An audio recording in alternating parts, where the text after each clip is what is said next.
প্রথম এমন 9 ধরনের ক্ষেপণাস্ত্র মজুদ আছে ইরানের। গেল সপ্তাহে সিরিয়ার রাজধানী দামেস্কে ইরানের কনসুলেটে হামলা চালায় ইসরায়েল। এই ঘটনায় কুদস ফোর্সের commander brigadier general Mohammad Reza Zahidi এবং তার ডেপুটি জেনারেল মোহাম্মদ হাদি হাজরিয়াহিমের মৃত্যু হয়। এছাড়া আইআরজিসির আরেক কর্মকর্তা ব্রিগেডিয়ার জেনারেল হোসেন আমিন আল্লাহ সহ অন্তত 7 জন নিহতের ঘটনাও ঘটে।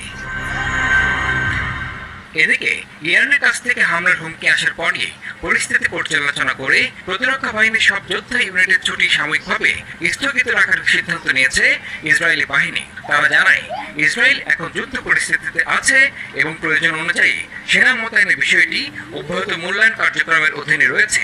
এছাড়া সম্ভাব্য হামলার আশঙ্কায় নিজেদের আকাশ প্রতিরক্ষা ব্যবস্থা জোরদার করেছে ইসরায়েল। তবে ইরানের হামলার আশঙ্কায় ইসরায়েলের বিভিন্ন দূতাবাসের